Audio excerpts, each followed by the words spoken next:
কাজলের কোনো অন্যায় নেই, কোনো দোষ করিনি, সব দোষ আমার পিতা।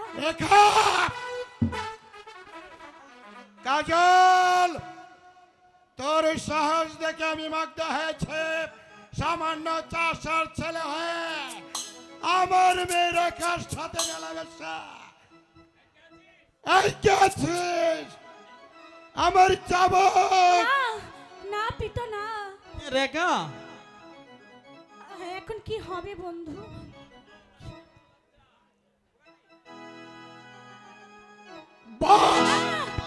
না পিতা, পিতা। বল চাষার বাচ্চা, হ্যাঁ, এমন তো করে বলবেন না পিতা। রেখা, না পিতা। তুই আমার সম্মুখে তো দূরে সরে যা। আমি তোর মুখ দর্শন করতে চাই না। পিতা, আমি যে কাজলকে ছাড়া বাঁচবো না পিতা। রেখা, বাদির পিতা না পিতা, বাচ্চা। শোনেন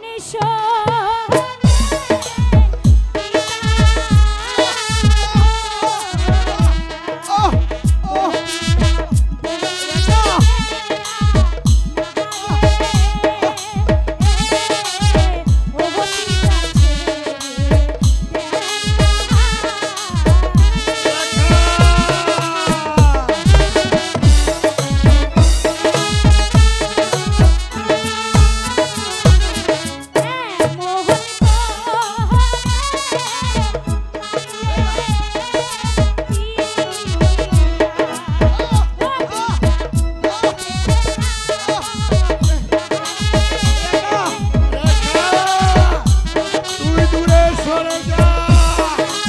আমি তোর মুখ দর্শন করতে চাই না।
ছুরি ধরে আত্মহত্যা করব।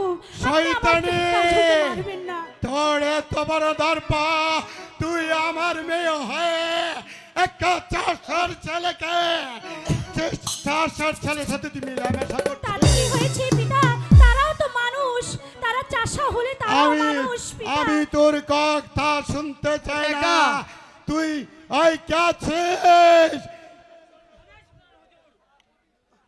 বন্দি কর এই শয়তানিকে।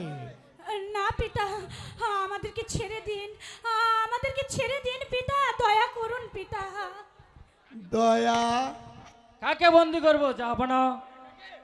লেখাকে না বিয়াদব, বন্দি কর সে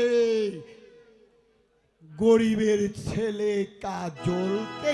তাই করছি হুজুর। এই রেখা থাকতে কিছুতেই আমার কাজলের হাতে বন্দি হতে দিব না। রেখা, আমি তুই সরে আয় বলছি। না পিতা, এই রেখার প্রাণ বাঁচে থাকা অবস্থায় আমি কাজলের কোনো ক্ষতি হতে দিব না। আমি তোর ভালো ভালো বলছি, তুই এখান থেকে চলে যা, নইলে তোর কপালে